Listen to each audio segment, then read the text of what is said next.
Belum lanjut.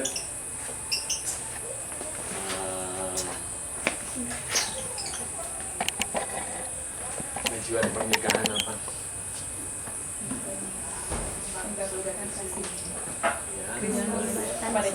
Hubungan Kristus dengan jemaat.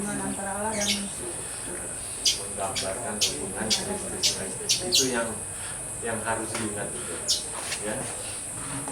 Dan kalau kita tahu itu surga kecil, dekat itu semua pasti terjadi, ya. Tapi tujuan yang utamanya adalah supaya di dalam pernikahan itu akan menggambarkan hubungan Kristus dengan jemaat. Nanti kita akan lihat bagaimana itu terjadi di dalam pernikahan, ya. Kenyataan banyak penderitaan di dalam pernikahan, Bro. Nah, ada 3 hal yang bisa untuk menghindari supaya jangan sampai terjadi hal itu. Apa aja? Reserve itu yang pertama. Pre-courtship dan courtship, ya. 3 hal ini penting kita pelajari dan jalani supaya nanti akan menghasilkan satu pernikahan yang sesuai dengan tujuan kita.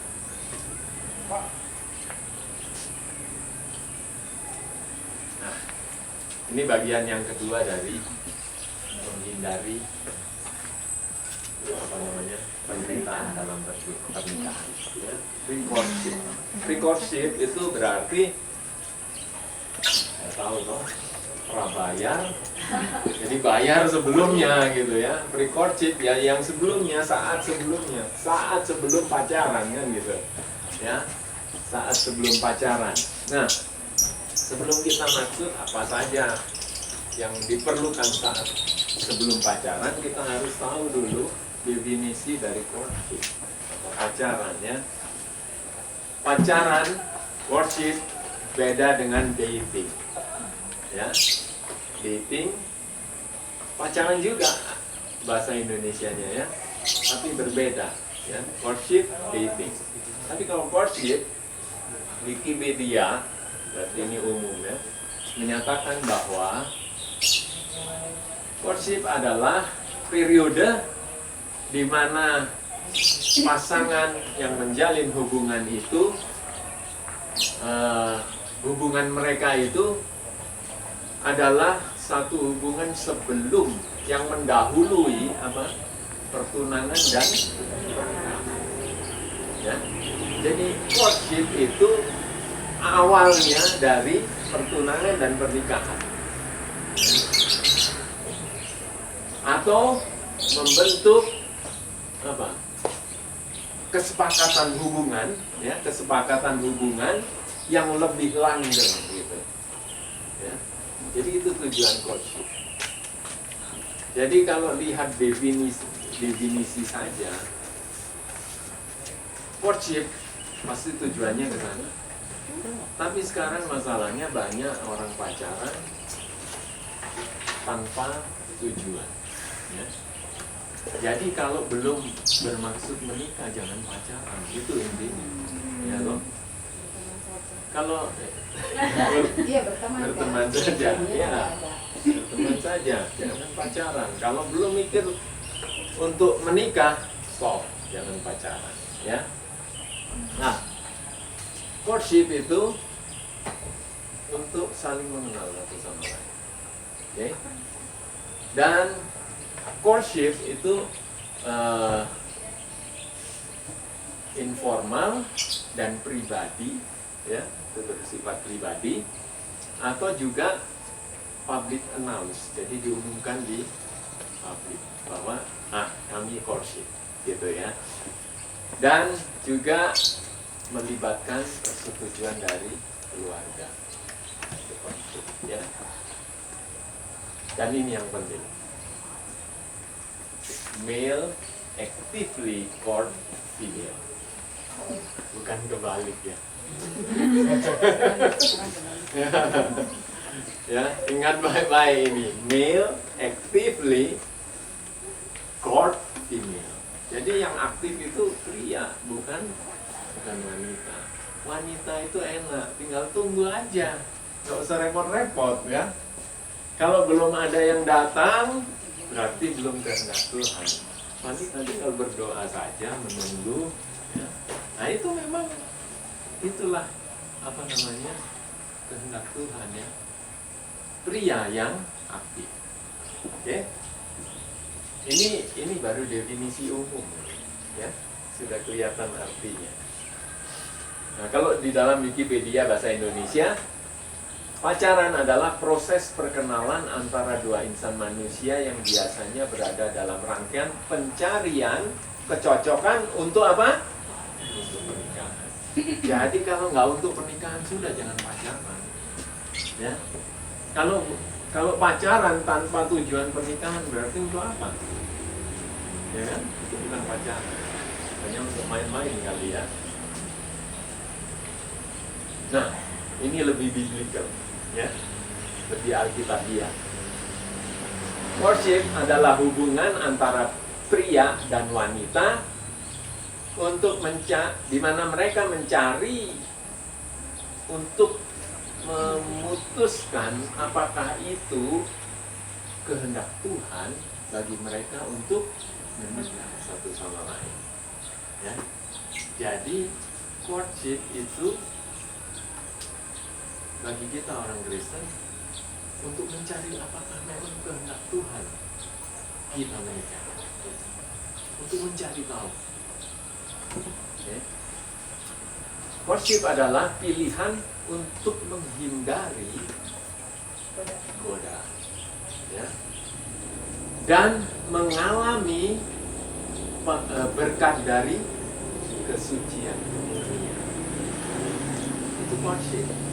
Jadi kalau courtship itu justru itu membawa kita ke dalam pencobaan dan akhirnya mengalami pengalaman yang tidak suci, itu bukan courtship.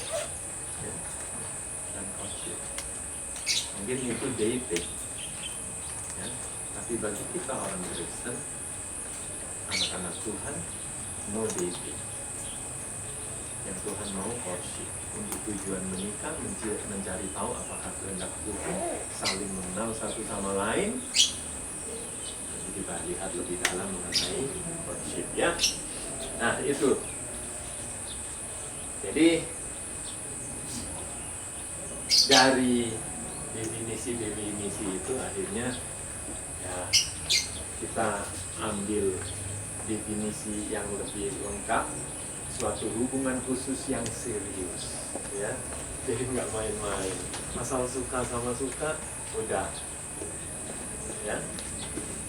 Hubungan khusus yang serius antara pria dan wanita untuk mulai masa pengenalan diri antara satu dengan lainnya dan mencari petunjuk Tuhan, ya.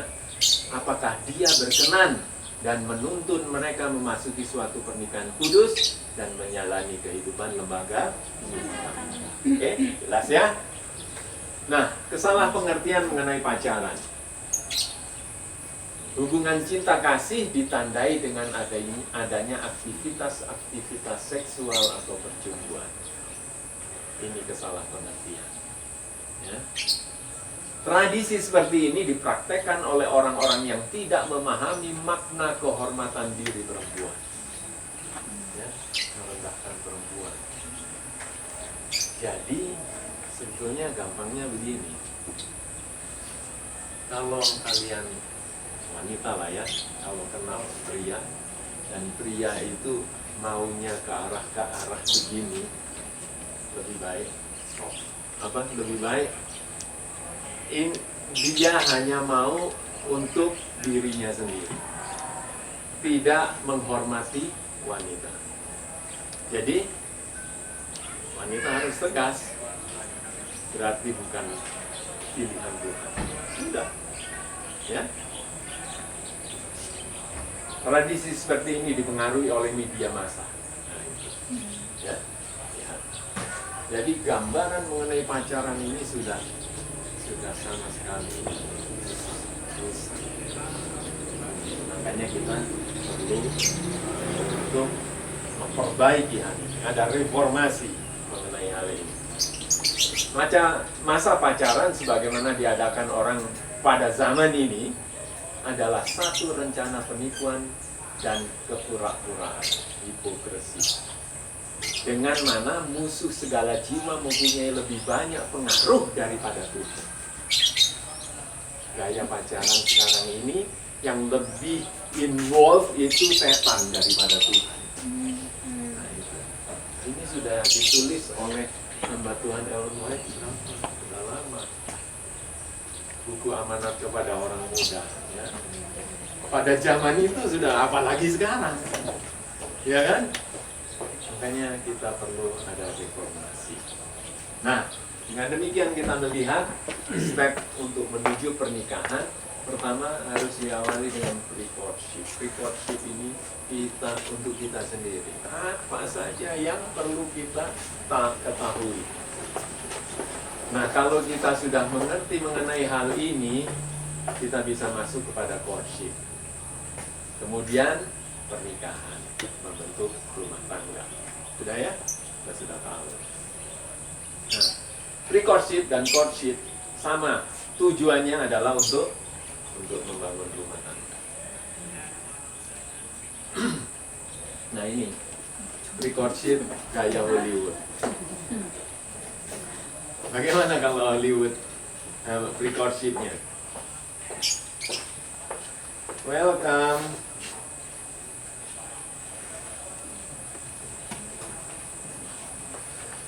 Silakan pilih mau kemana.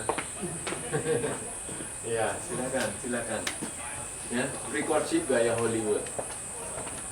Pertama itu ada gerakan anti jomblo. Betul nggak? Malu kalau nggak punya pacar, ya toh? Anak saya itu yang Jessica itu sekarang sudah umur 24, ya. Pada saat itu dia belum ada courtship lah ya. Jadi teman-temannya di kampus itu, aduh Jess, kamu sudah kayak begini, gak punya pacar. Itu yang terjadi, dan lingkungan itu sangat mempengaruhi. Teman-temannya udah punya pacar semua, walaupun gak jelas ya. Dia gak punya pacar. Jadi gerakan anti jomblo ini berbahaya ya, berbahaya. Nah ini, kemudian apa TTP? Kalau sudah gerakan anti jomblo, aduh saya belum punya pacar ini. Apa? Akhirnya tebar pesona, ya loh. Tebar pesona, ya. Wah. Lihat kaca lama-lama. Oke. Sudah bagus nggak ini untuk keluar. Kemudian pakai minyak wangi sampai jarak 1 kilometer. Keluar menarik perhatian, ya. Kemudian mulai lihat sini, lihat sana, lirik ya. Nah itu. Terus sudah ada apa, cowok yang mulai perhatikan, ya seperti itu lah ya. Kemudian setelah lirik sudah mulai lihat, mulai ada PDKT. Kita tahu ya. Setelah PDKT langsung ubah status. Ya loh? Putusin. Oke, kalau sudah ditembak, ya kan? Untung ditembak nggak mati ya. Nah itu, langsung ubah status in relationship di media sosial, semua tahu ya. Nah, inilah gaya Hollywood. Dan kemudian setelah in relationship, all about sex, no reserve, ya. Ini gaya Hollywood, ya. Dan setelah itu apa yang terjadi? harus dikawinkan dengan cepat. Ya, menikah tanpa visi, nggak jelas. Akhirnya penderitaan terjadi. Nah, gaya ini sudah harus stop untuk orang ngafel. Stop, ya. Dan ini nggak gampang, karena ini sudah mendarah daging.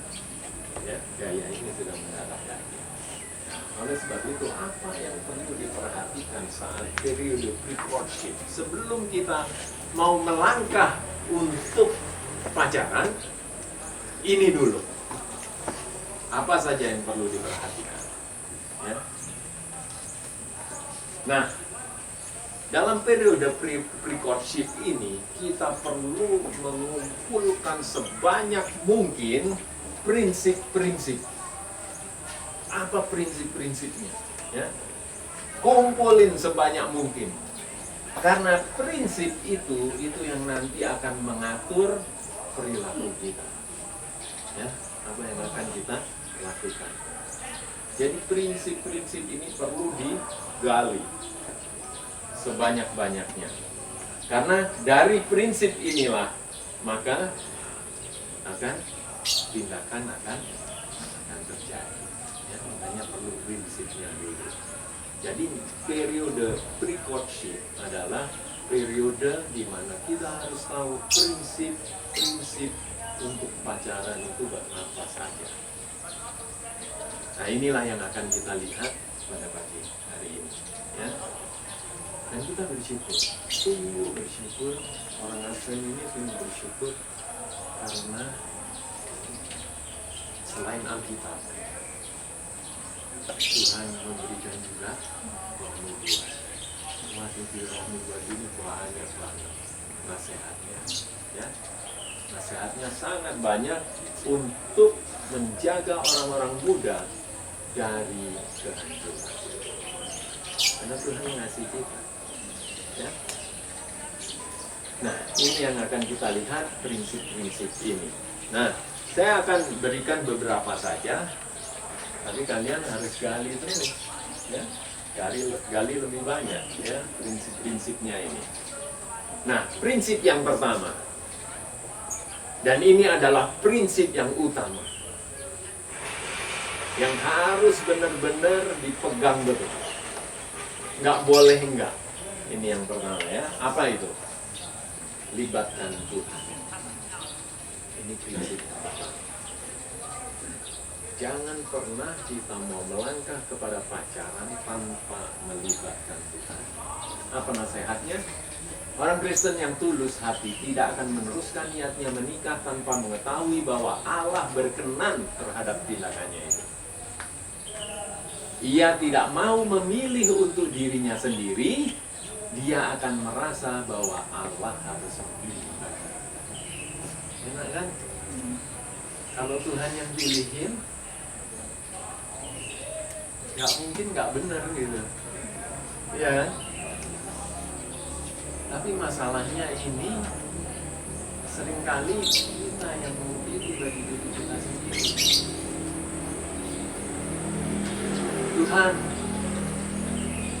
Tuhan tolong pilihkan buat saya Tuhan.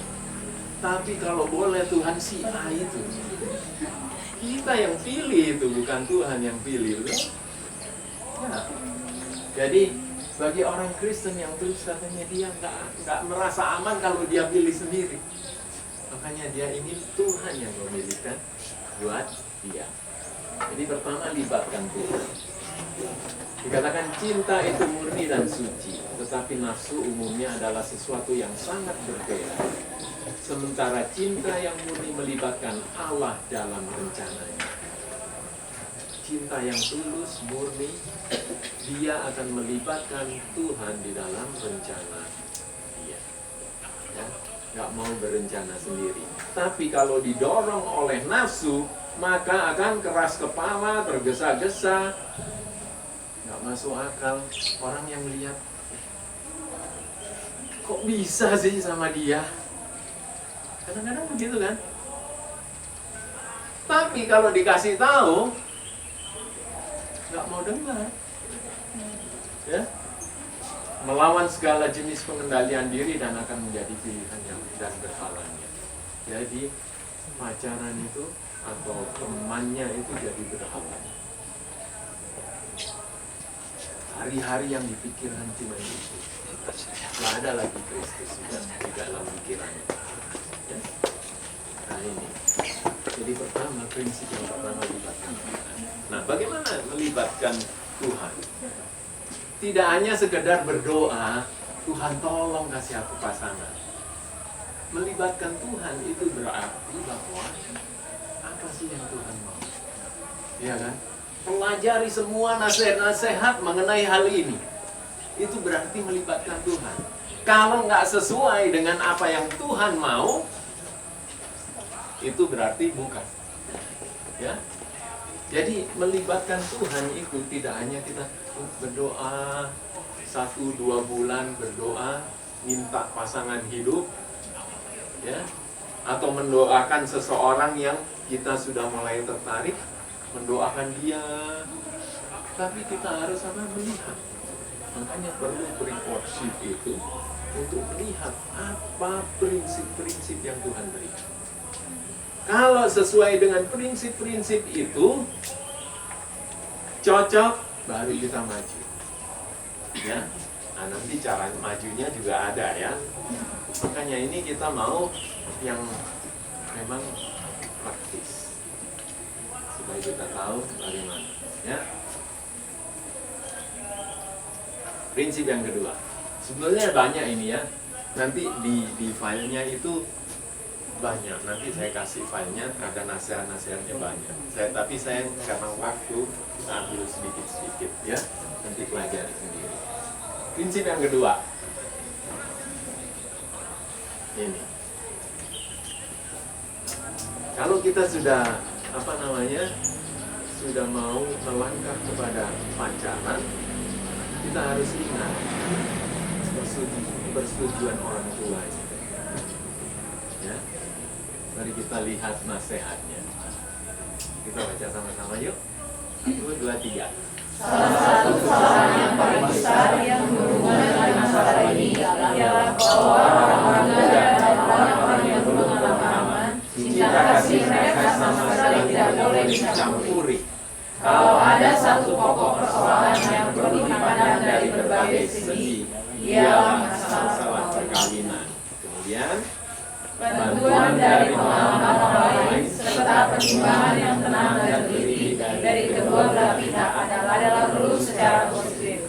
Bertanyalah kepada Allah dan kepada ibu bapamu yang takut akan Allah itu, dan jadikan mereka penasehatmu, hai sahabat-sahabatku orang muda. jadi, kalau kita sudah mulai berpikir untuk berpacaran, kita harus minta nasihat dari orang tua. Ya, itu paling aman, orang tua. Tapi ingat ya, orang tua, ibu bapamu yang takut akan Allah. Ya, dari orang tua. Nah, bagaimana kalau orang tua saya itu nggak takut akan Allah? Ya toh? Cari orang tua rohani. Ya, cari orang tua rohani. Orang yang bisa memberi nasihat dan tidak mungkin menjerumuskan kalian. Ya, ini prinsip yang kedua, persetujuan orang tua. Mari kita baca lagi. 1, 2, 3. Engkau tidak mempunyai hak menaruh cintamu pada seorang pemuda tanpa persetujuan ayah dan ibu.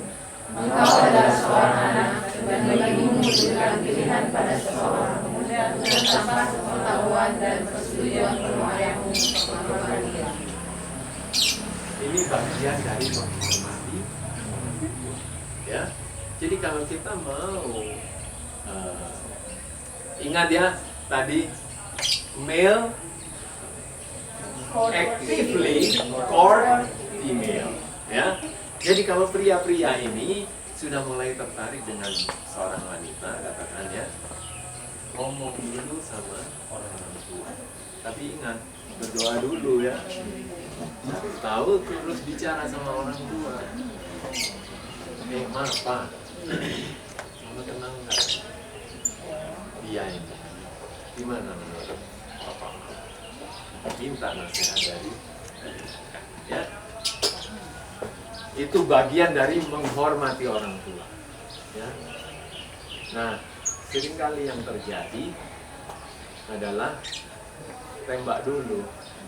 Nanti ngomong sama orang tua kalau sudah mau menikah. Betul nggak? Ya, itu luar biasa.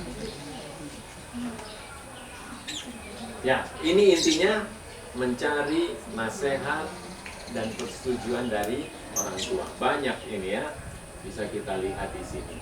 Nah, ini Ellen White bilang ya, dan haruskah anak tersebut dengan tidak mengindahkan nasihat dan himbauan orang tuanya, berkeras hati dan menuruti jalannya sendiri?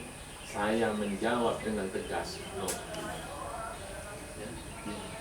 Jadi ini satu prinsip yang harus dipegang oleh kita. Kalau kita mau aman, ya.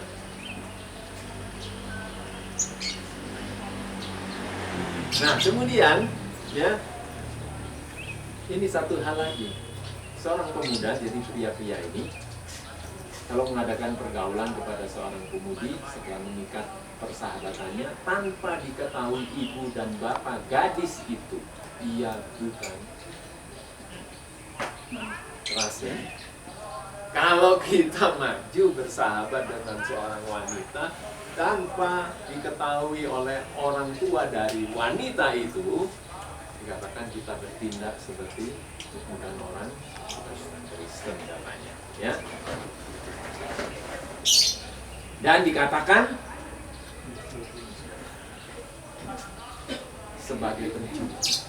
Mau dibilang pencuri? Ya, oleh sebab itu, kalau memang sudah, nantilah ya, nanti ada jalurnya itu ya. Oke, yang penting jangan sampai kita jadi pencuri itulah ya. Oke, harus orang tua tahu. Dikatakan kalau seorang pemuda itu ya menuntut seorang wanita, seorang yang menuntut anak perempuan menyeleweng dari tugasnya, yang mengacaukan pikiran anak itu dari perintah Allah dengan tegas agar menurut dan menghormati orang tua, ialah seorang yang tidak akan setia kelak pada segala kewajiban. Jadi kalau pria itu ya nuntun untuk nggak menghormati orang tua, dia itu nanti akan nggak setia pada saat perkawinan. Sama orang tuanya aja nggak setia, ya. Apalagi nanti. Jadi ini adalah prinsip-prinsip yang penting supaya kita itu diberi kebijaksanaan oleh Tuhan dalam memilih pasangan itu bagaimana. Ya. Jadi wanita-wanita buka mata lebar ya. Kalau ada pria dan menuntun kalian nggak menghormati orang tua, sudah itu berarti nggak setia nanti. Bayangkan ya. Inilah tuntunan dari Tuhan. Prinsip yang ketiga. Ini yang agak panjang karena ini penting banget. Ya. Apa itu prinsip yang ketiga? Lihat. Ya.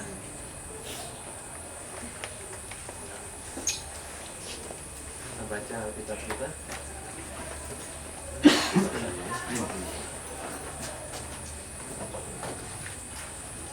Ulangan 7 ayat 3 dan 4. Yang sudah dapat, tolong dibaca.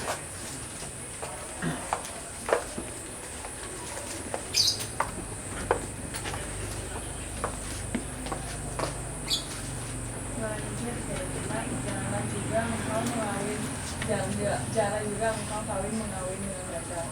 Anakmu perempuan janganlah kau berikan kepada anak laki-laki mereka, ataupun anak perempuan mereka jangan kau ambil bagi anakmu laki-laki.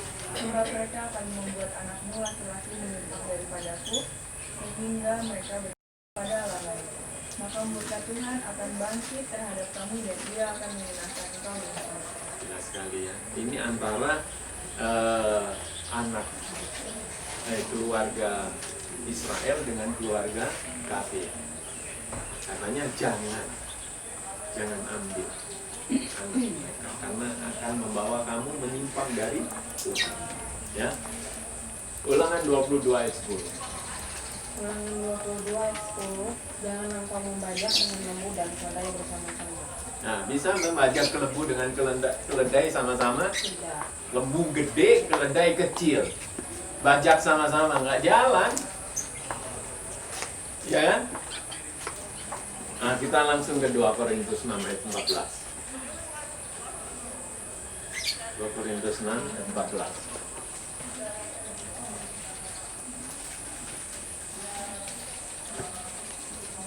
Korintus 6 ayat 14. Janganlah kamu lupakan pasangan yang tidak seimbang dengan orang-orang yang tak percaya. Sebab persamaan apakah terdapat antara kebenaran dan kedurhakaan? Atau bagaimanakah terang dapat bersatu dengan gelap? Ya. Jelas ya? Ini Alkitab bilang. Jelas kan?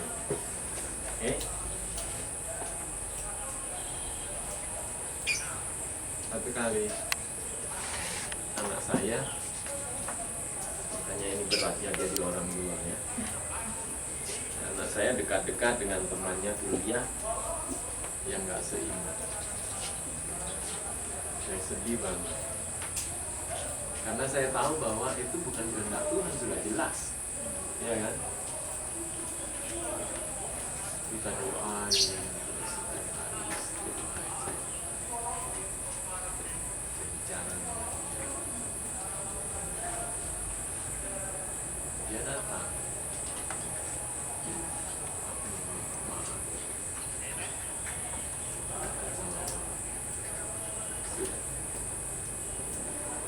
Yang nggak seiman, baik. Sebagai orang tua hancur, ya, hancur hati. Saya bilang, memang kalau sudah kenal, sudah ada apa ya, jalinan perasaan itu nggak mudah untuk bisa. Jadi saya bilang sama dia, kamu harus berdoa pada Tuhan. Jangan tanya sama Tuhan apakah dia itu cocok sama kamu, karena sudah jelas firman Tuhan bilang no. Jadi yang kamu harus doakan adalah bagaimana supaya Tuhan boleh lepaskan pria ini.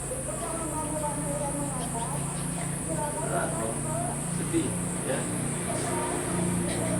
Kalau saya orang tua sedih apalagi Tuhan ya. Jadi ini penting banget karena Tuhan tidak mau kita itu hancur di dalam ya. Nah, tapi ada yang banyak beralasan toh kan untuk tarik jiwa, ya kan? Kan dapat jiwa satu lumayan. Betul? Nah, Tuhan memberi nasihat dengan pengalaman Salomo. Apa nasihatnya? Kita baca sama-sama pelan-pelan ya. 1, 2, 3. Dan mengadakan persetujuan dan masa akhir dan memeteraikan perjanjian itu oleh kawinan dengan seorang putri raja penyembah berhala. Dengan tidak pikir panjang, Salomo tidak mengindahkan peraturan yang bijaksana yang telah ditetapkan Allah untuk memelihara kesuciannya namanya. Pengharapan bahwa istri orang Mesir itu kelak akan bertobat hanyalah satu maaf yang tidak berarti bagi dosa itu. Stop dulu.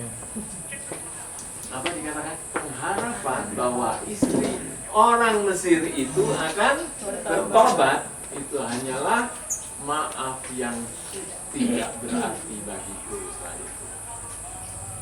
Artinya alasan untuk tarik jiwa itu bukan alasan dari Tuhan. Ya, jelas? Oke, lanjut. Dalam melanggar perintah yang begitu jelas supaya terpisah dari bangsa-bangsa lain, Raja Salomo mempersatukan kekuatannya dengan tangan yang fana. Untuk sementara dalam kemurahannya yang menguras kasihan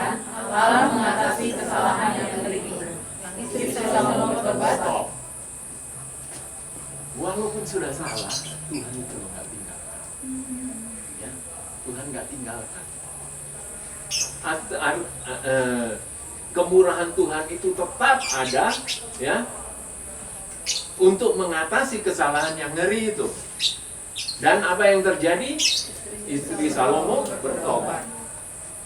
Tapi lihat, kita baca sama-sama. 2, 3. Dan oleh tindakan yang bijaksana, raja mungkin dapat berbuat banyak untuk menghentikan segala kekuatan kejahatan yang telah digerakkan oleh tindakannya yang kurang bijaksana itu. Seandainya dia mengikuti nasihat Tuhan, tindakan yang bijaksana itu akan menghentikan banyak kejahatan, tetapi itu nggak terjadi karena dia telah digerakkan oleh tindakannya yang kurang bijaksana. Walaupun istri itu bertobat. Artinya setiap kesalahan pasti ada akibatnya, ya, pasti ada akibatnya. Walaupun Tuhan tidak tinggal diam, Tuhan tetap akan tolong. Itulah kasih Tuhan, kemurahan Tuhan. Jadi daripada kita risiko, lebih baik sebelum kita courtship, prinsip seiman ini harus kita pegang sekuat-kuatnya. Ya, jangan mengalami seperti pengalaman Salomo. Walaupun mungkin istri atau cewek atau cowok itu bertobat, tetapi tetap saya lihat banyak yang walaupun sudah bertobat sama-sama, ya, sama-sama sudah jadi Advent sama-sama, tetapi masalah pernikahan tidak seiman ini itu masih ada terus. Cara mendidik anak berbeda. Keluarga yang nggak seiman, walaupun ini sudah seiman nih, ya, tapi keluarga yang nggak seiman menuntut banyak, yang nggak sesuai dengan prinsip-prinsip. Jadi masih rentetannya itu masih panjang. Itulah sebabnya prinsip seiman ini sangat penting. Ya, ada di sini yang sudah punya pacar tapi nggak seiman, ada? Berani angkat tangan atau malu? Kalau misalnya ada, banyak berdoa, ya, banyak berdoa kepada Tuhan supaya Tuhan bantu untuk stop hubungan kalian. Ya, kalau pendeta Randy Skip itu, dia tegas banget, putus sekarang. Itu kalau pendeta Randy Skip, ya, putus sekarang. Dia bilang begitu, tegas, ya. Tapi kalau saya berdoalah supaya Tuhan yang ketika kita berserah pada Tuhan, Tuhan akan bekerja.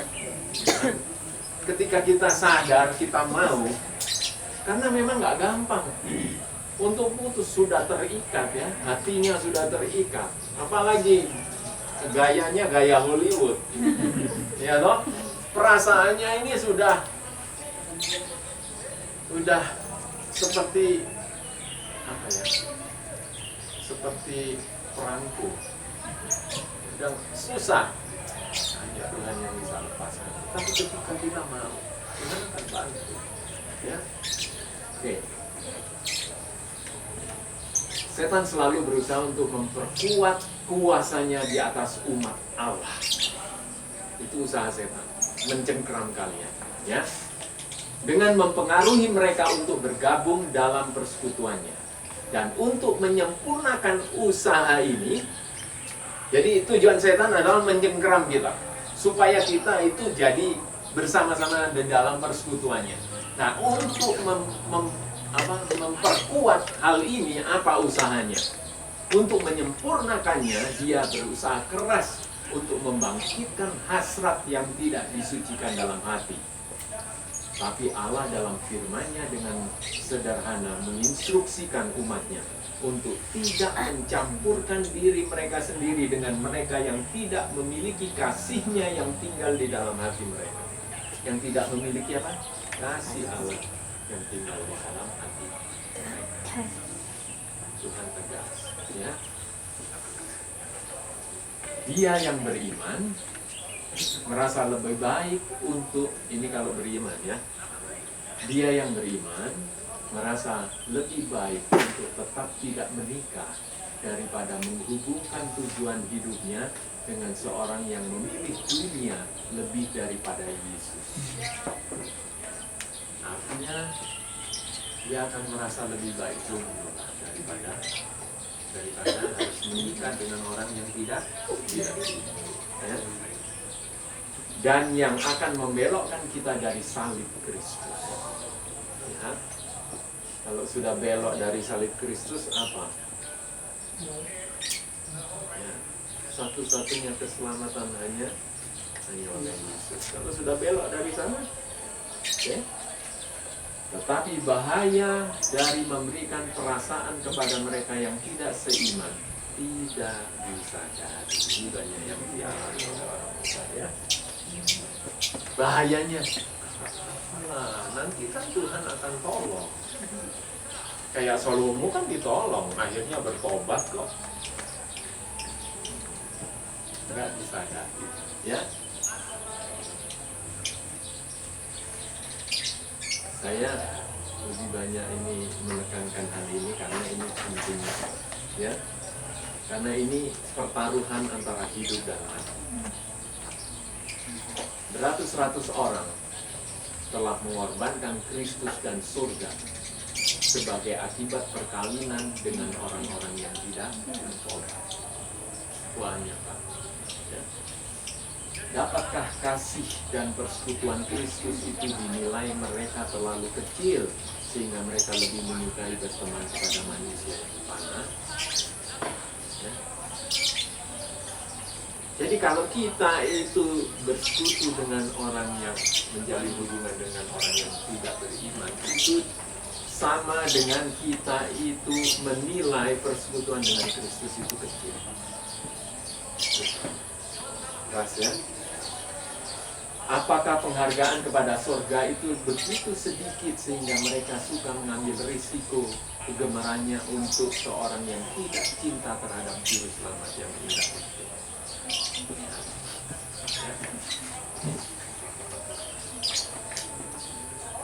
Nah, ini kita baca sama-sama aja, ya. Karena kalau baca sendiri saya ngeri. Jadi lebih baik kita ngeri sama-sama. Ya. Mari kita baca sama-sama bagian yang tebal itu. 1, 2, 3. Menggabungkan diri dengan seorang yang tidak percaya berarti menempatkan diri di daerah setan. Engkau melupakan Allah dan kehilangan perlindungannya.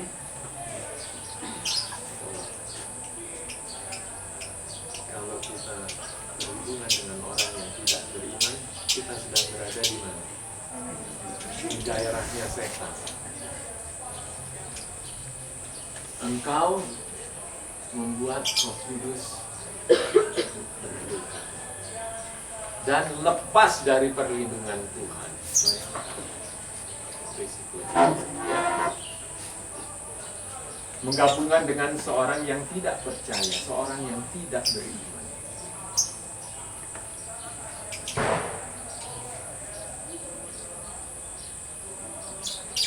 Lagi, 1, 2, 3.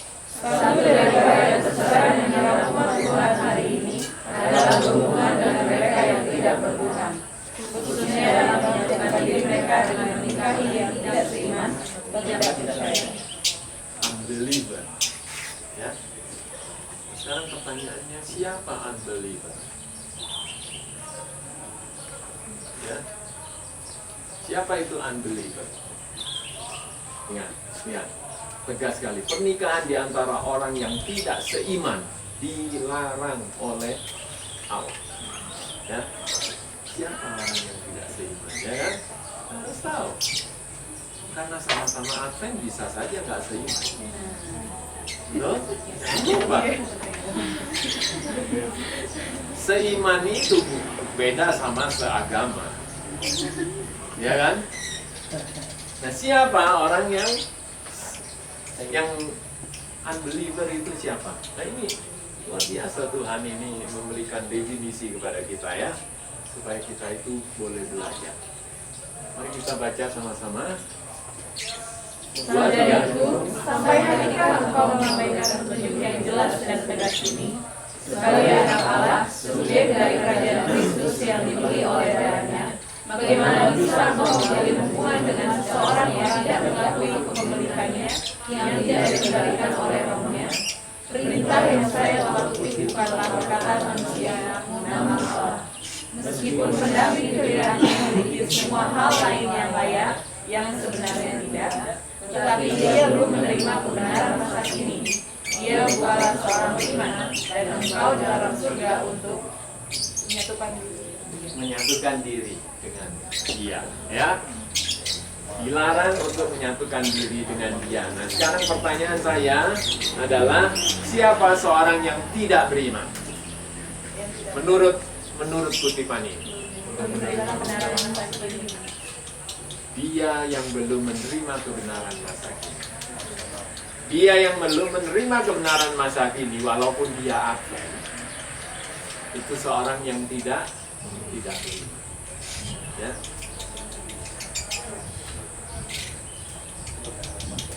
Meskipun katanya pendamping pilihanmu memiliki semua hal yang nampaknya layak.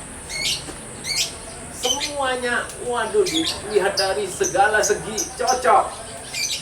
Tapi katanya kalau nggak menerima kebenaran masa kini, dia bukan orang unbeliever.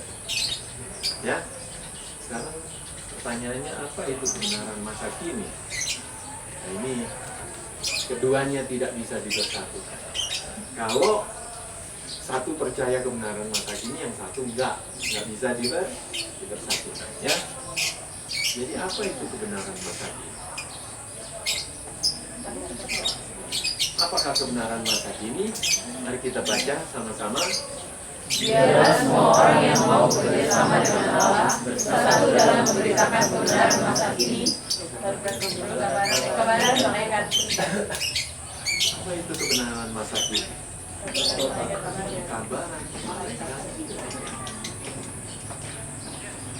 Pekabaran 3 malaikat, 3 ya.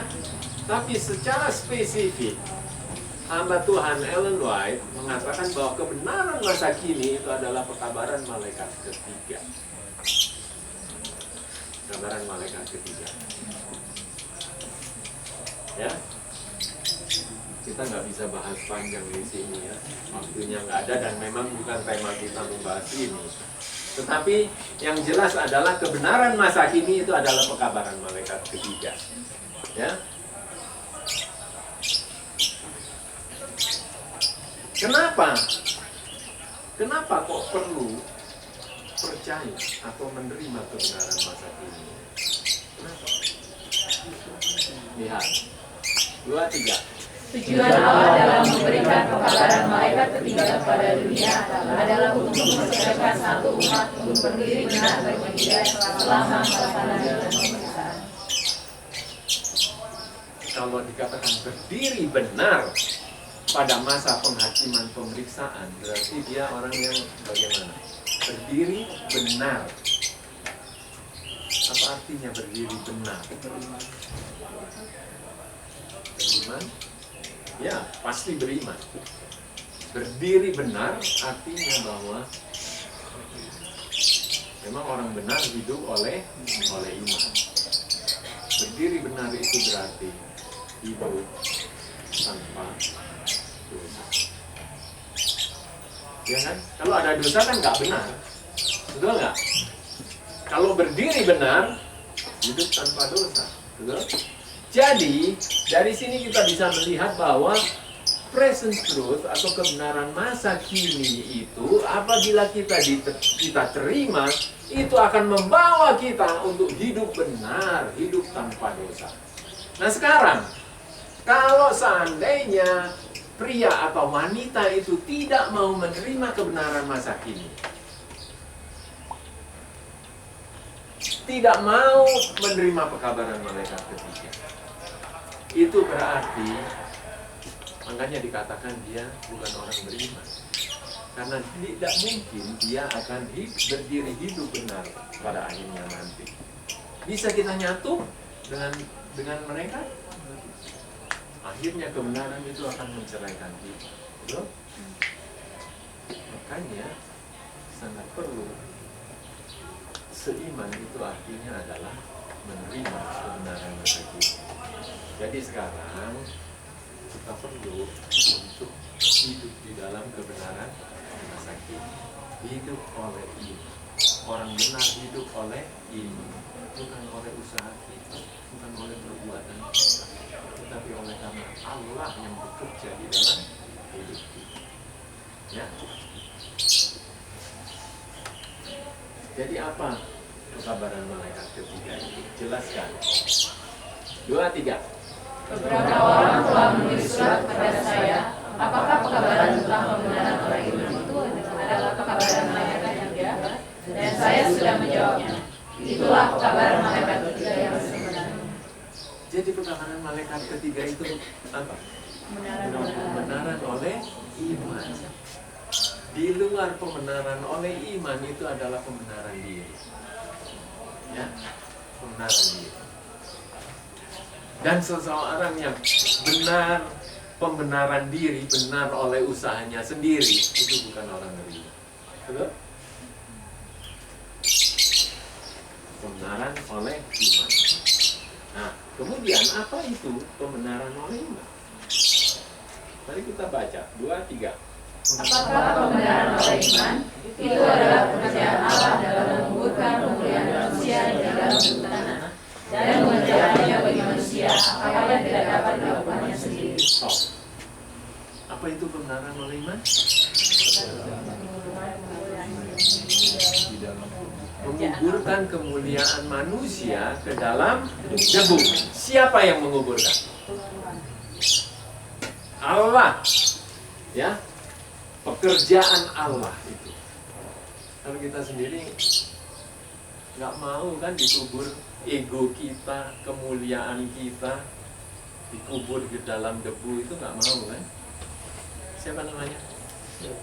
Ya, Ferdinand.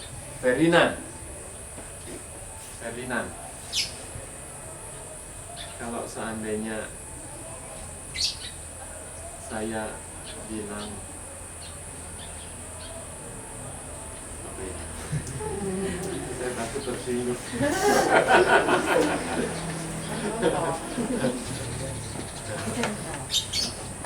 Contoh saja ya.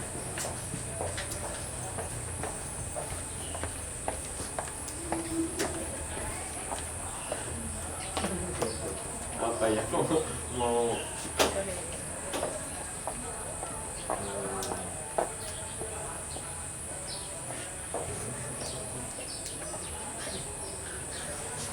sulit mau cari kata-kata ini.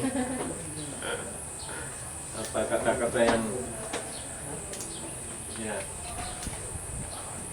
artinya begini. Ferdinand, kamu itu kok jelek sih? Pasti kita nggak enak. Ini karena hanya contoh, mungkin Ferdinand oke terima saja, ya toh. Tapi seandainya sungguh-sungguh marah dia sama saya kan. Tapi itulah apa namanya, kita itu nggak mau kalau kita itu dianggap jelek, nggak mau kalau kita itu dianggap orang yang menjijikkan, busuk, nggak mau, betul nggak mau. Tetapi Tuhan akan tunjukkan kepada kita bahwa kita ini adalah orang yang berdosa, yang menjijikkan di mata Tuhan. Ya. Makanya Tuhan akan tunjukkan itu kepada kita sehingga ego kita, kemuliaan kita itu betul-betul akan hilang. Dan itu nggak bisa kita kerjakan. Itu itu hanya Allah yang mengerjakan di dalam. Dan sekarang, kalau Tuhan itu melakukan pekerjaan ini, melakukan kebenaran oleh iman di dalam kehidupan kita, kemuliaan kita benar-benar dikubur dalam debu, ya, benar-benar dikubur dalam debu. Kemauannya, egonya semua sudah habis. Ketika kalian disatukan, kira-kira apa yang ada marah-marahan? Ya, marah-marahan biasanya kalau karena ego muncul. Pasti kebahagiaan itu akan tercipta di dalam hubungan rumah tangga. Makanya penting banget pengalaman kebenaran oleh iman itu dialami oleh setiap orang. Makanya dikatakan, kalau kamu menyatukan diri dengan orang yang tidak menerima kebenaran di masa kini, kabar mereka kebenaran oleh iman, maka dikatakan kamu sedang menyatukan diri dengan orang yang tidak beriman. Betul?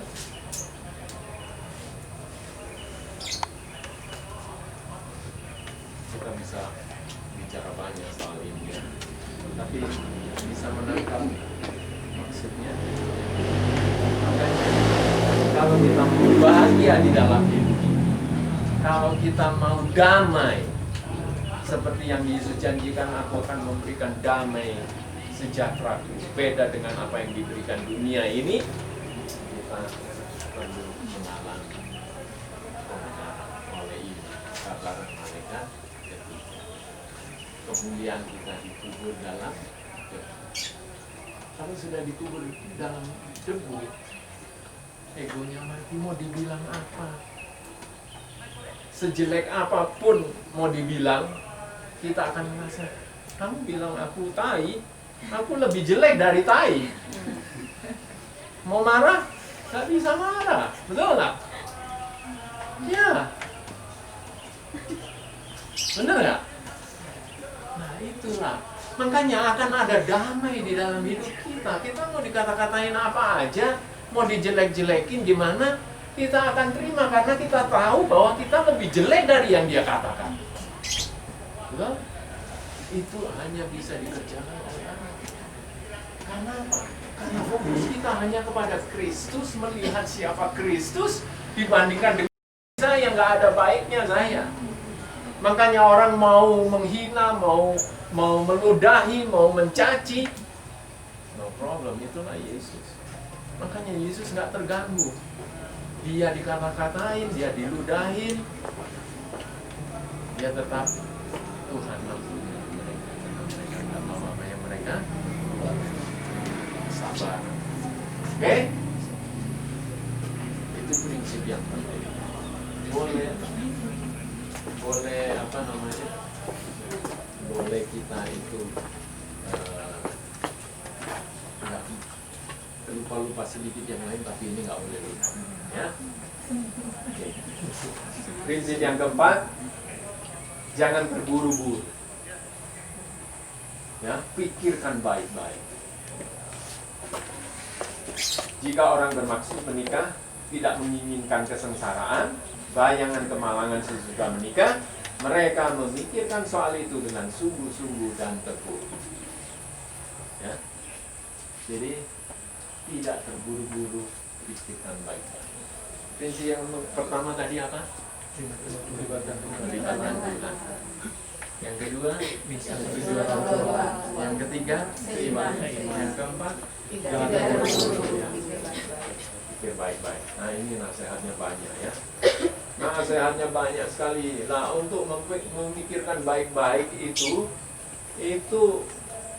makanya baca baik-baik ya Roh membuat supaya kita tahu pada saat kita mau menuju ke courtship itu apa saja kira-kira yang perlu dilihat, ya toh?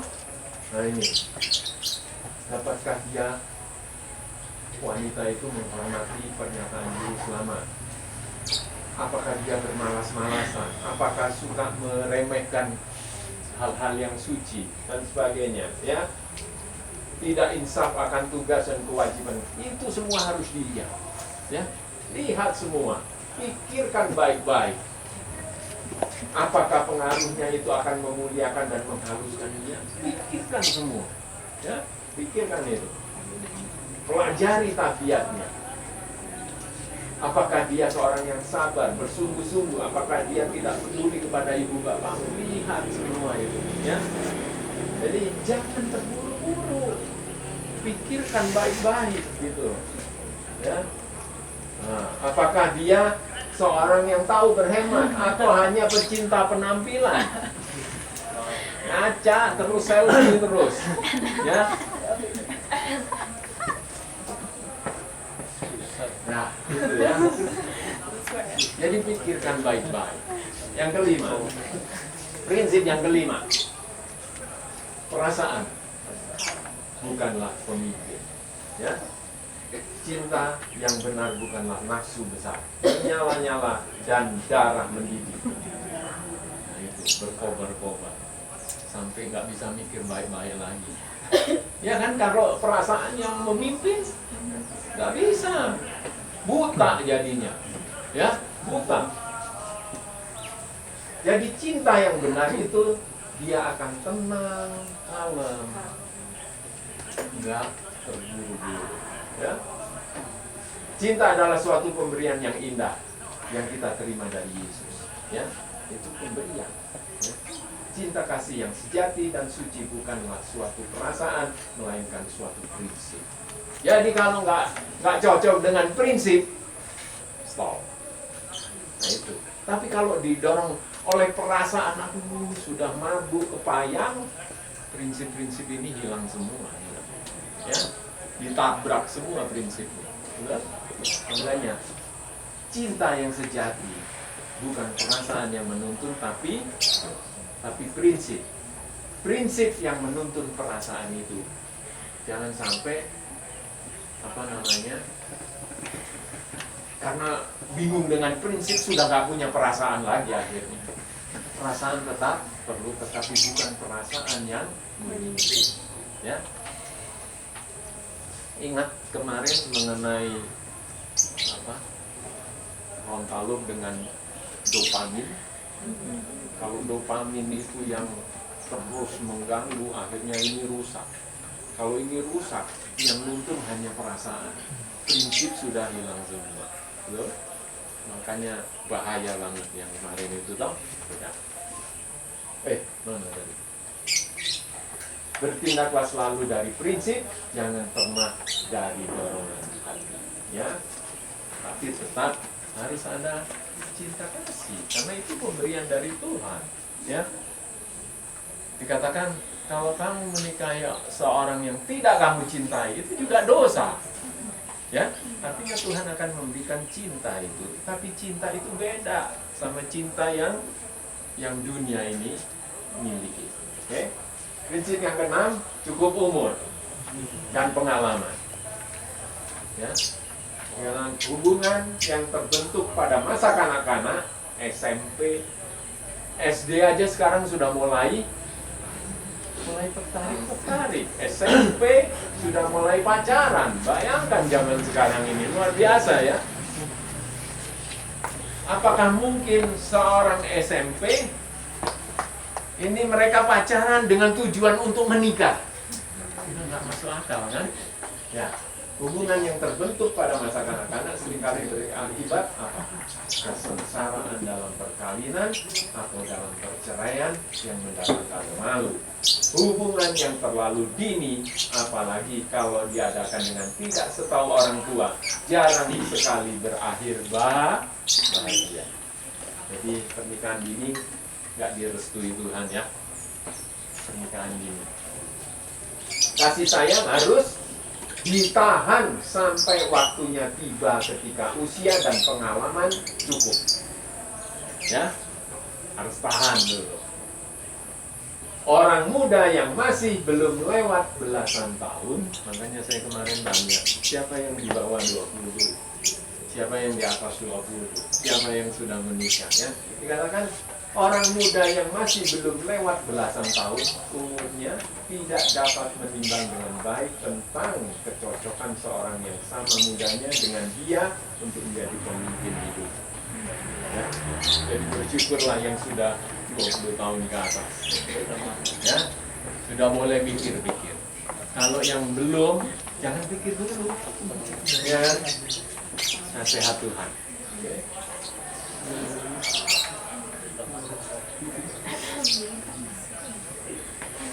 Jadi kalau belum, tabiat mereka belum berkembang, pikirannya juga belum matang, ya. Kalau yang di bawah itu. Jadi prinsip yang keenam adalah cukup umur. Ya, sudah dewasa, sudah banyak pengalaman, silakan. Prinsip yang ketujuh, usia sepadan. Kalau boleh, janganlah ada perbedaan umur yang terlalu mencolok. Ya. Cowoknya umur 60, ceweknya umur 20. Ya. Bawa sama anak, ya. Nah. Karena apa? Karena nanti ya, kalau perbedaan ini terlalu besar, makanya Tuhan itu luar biasa ya, memikirkan semua. Suatu kelalaian dalam hal ini berarti umurnya terlalu beda jauh, dapat mengakibatkan kehancuran kesehatan pihak yang lebih muda. Maka seringkali anak-anak pun, jadi anak-anaknya nanti ya, tidak mempunyai kekuatan badani dan otak. Karena perbedaan umur yang terlalu besar, itu bisa berpengaruh kepada yang muda, bisa berpengaruh juga kepada yang anak-anaknya, katanya, kesehatannya. Kemudian mereka tidak dapat menerima orang tua yang lanjut usia pemeliharaan dan pergaulan yang erat karena terlalu jauh. Kayak sama kakek neneknya, ya. Padahal itu anaknya sendiri. Ya. Yang dibutuhkan kehidupan mereka yang masih muda belia. Dan mungkin pula, ini kemungkinannya ya, mereka dirugikan oleh kematian bapak atau ibu pada saat memerlukan bimbingan dan cinta kasih. Anaknya masih kecil, orang tuanya sudah meninggal. Karena apa? Perbedaan umur yang terlalu jauh. Ya, bapaknya mati duluan, padahal anaknya masih kecil-kecil. Ya, makanya sepadan. Nggak ada perbedaan umur yang jauh. Itulah sebabnya kutipan terakhir, ya. Kutipan terakhir dulu, baru ayat terakhir. Ya. Nah, lihat aja. Kalau berdoa 2 kali dalam sehari sebelum mereka orang bisa kenapa sih? Saya nggak mencet kok otomatis. 2 kali dalam sehari sebelum mereka bermaksud mengadakan perkawinan, haruslah mereka berdoa 4 kali dalam sehari apabila langkah yang demikian sedang diharapkan. Jadi kalau sudah mulai mikir-mikir mau courtship, ya, pre-courtship ini kita sudah mulai berdoa. Kalau biasa berdoa 2 kali katanya, berdoalah 4 kali. Kalau biasa berdoa 4 kali, berdoa 8 kali. Kalau biasa berdoa 8 kali, ya 16 kali. Artinya adalah bahwa hal ini harus dipikirkan dan didoakan dengan serius. Ya. Masa-masa divorce. Dan ayat yang terakhir tadi dikatakan bahwa orang tidak akan orang yang bijaksana itu dia akan terus menimbang, ya, itu orang yang bijaksana. Oke, sampai di sini habis waktunya 5 menit. Ada pertanyaan? Pak. Ya. Aduh. Tinggal 5 menit jadi. Jangan yang susah-susah ya. Ini 2 poin terakhir yang cukup umur dan pengalaman. Oke. bagusnya kan tadi katanya di usia 20-an lah ke atas. Nah, untuk umur juga itu kadang tidak mempengaruhi seorang untuk memiliki pengalaman yang baik. Jadi kira-kira pengalaman seperti apa yang memang harus dilihat? Sekarang gini, ada pun orang dewasa yang gagal dalam pacaran, justru anak-anak yang di bawah umur yang kelihatannya lebih profesional gitu Pak. Nah, pengalaman ini kira-kira pengalaman seperti apa? Nah, yang kedua mengenai usia sepadan. Usia yang sepadan. Untuk usia ini tadi kan jangan ada jarak range umur yang terlalu kontras ya. Kalau untuk laki-laki memilih pasangan wanita, kalau untuk di atas kira-kira bagusnya berapa umur? Anggaplah wanita ini lebih tua 2 tahun atau 3 tahun. Seandainya kalau di bawah berapa tahun lebih bagus di bawah, dan sebaliknya untuk perempuannya. Ya, pertanyaan yang bagus. Ya. Tadi dikatakan bahwa yang mengenai apa itu tadi pengalaman ya, pengalaman. Cukup umur dan pengalaman. Ada yang cukup umur tapi nggak pengalaman, betul ya? Ada memang cukup umur tapi nggak pengalaman. Nah, pertanyaannya pengalamannya apa? Ya, pengalamannya apa? Pengalaman ya ini untuk ini ya, untuk persiapan pernikahan ya, pengalamannya. Kalau kita lihat di nasihat-nasihat nasihat dari roh nubuat itu salah satunya adalah apakah seseorang itu dia itu mau mengerjakan pekerjaan rumah yang sederhana ya. Nah, kalau dia punya pengalaman itu sudah biasa mengurus rumah tangga di rumah orang tua nih ya, itu perlu dilihat. Atau ngelipet selimut aja nggak bisa, bersihin tempat tidur nggak bisa, ya toh, dikasih tanggung jawab di rumah cuci piring nggak tahu, ya walaupun umurnya sudah 25 tahun, dia belum punya pengalaman, betul? Ya. Nah, kalau pertimbangan itu nanti akan berjalannya pendidikan itu akan berkembang, dia punya pertimbangan. Tapi kebiasaan sehari-hari, ya, kebiasaan sehari-hari. Banyak orang yang tidak dibiasakan di rumah tangga untuk melakukan pekerjaan yang sederhana. Biasanya di pembantulah yang bikin, ya, pembantu yang melakukan semua itu. Itu salah satu.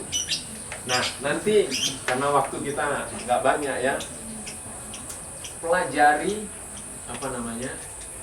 nasihat-nasihat roh nubuat ini hanya 7 prinsip, itu hanya sebagian kecil ya. Nanti ada lagi prinsip berikutnya, contoh Adam waktu dia diberi istri, sebelum diberi istri dia diberi pekerjaan dulu, betul? Kemudian diberi tempat tinggal oleh Tuhan. Sudah ada pekerjaan, sudah ada tempat tinggal, baru kontrakan nggak apa-apa ya, bukan harus punya rumah sendiri, nanti ditentukan lagi harganya harus sekian, bahaya ya. Artinya apa? Karena kan firman Tuhan mengatakan biarlah pria dan wanita meninggalkan orang tuanya dan mereka menjadi satu daging. Ya, tidak baik seseorang yang sudah menikah untuk tinggal bersama-sama dengan orang-orang tua. Biarlah mereka boleh keluar dan mereka menjalani kehidupan rumah tangga sendiri. Ya, gitu. Jadi ada banyak, pelajari, ya, persiapannya itu masa pre-courtship. Ya. Ada pertanyaan lagi? Nomor 2 itu berbeda jauh. Ada. Yang nomor 2. Yang perbedaan umurnya. Oh, Iya. lupa. Perbedaan umur. Perbedaan umur. Adam sama Hawa mana lebih tua? Ada beberapa jam. Beberapa jam. Jam itu tahun juga. Jangan-jangan beberapa menit ya. Ini satu prinsip, tapi ya, tapi jangan terlalu beda jauh pokoknya ya. Saya sampai sekarang cari tahu, ini sobat ya. Saya sampai sekarang cari tahu di petunjuk Roh Nubuat. Kalau mungkin ada yang sudah dapatkan, silakan. Saya pernah dengar katanya 3 tahun sampai 6 tahun itu idealnya, katanya begitu. Tapi nanti harus dicari lagi ya, cari lagi. Laki-laki lebih tua. Nah, Bukan cewek. tapi ini bukan jadi patokan yang lain-lain itu ya. Yang penting jangan sampai umur 60 sama umur 20. Terlalu menjolok ya. Terlalu menjolok. Jadi berapa? Minta hikmat sama Tuhan. Itu nanti ya 1, 2 tahun, 3 tahun itu bagus. Ayo Zohor, mau lanjut? Panitia boleh katanya. Panitia. Boleh. Ini terakhir, nanti kalau ada ditulis di kertas aja biar udah dipersiapkan. Ah iya, masih ada ruang tanya jawab ya. Yang tadi mengenai yang tidak seiman, kan kalau yang tadi kan dibilang kalau misalnya dia itu tidak seiman, katakan tidak gitu kan. Bagaimana dengan yang tidak seiman itu yang tadi yang mengenai tidak menerima pekabaran malaikat ketiga itu, apakah itu langsung kita katakan tidak atau kita boleh menjalin hubungan dulu, belajar bersama atau gimana? Konseling dulu, konseling. Kalau ini kita bicara kalau misalnya ini pre-courtship ya, jadi belum courtship ya, belum courtship, lebih baik jangan jalin hubungan dulu ya. Tapi kalau sudah jalin hubungan dan dia nggak mau menerima, daripada resiko nanti nggak bisa sama-sama hidup berdiri untuk melihat Yesus datang sama-sama, ngapain kan? Ya toh, malahan nanti bahayanya jangan-jangan kita nggak mau juga tunggu Yesus datang melihat, ya toh, bahaya. Boleh? Oke, stop. Terima kasih atas perhatiannya. Kita masih lanjutkan nanti courtship, langkah-langkah courtship, ya. Kemudian yang terakhir langkah-langkah untuk menikah, ya. Selamat berkati.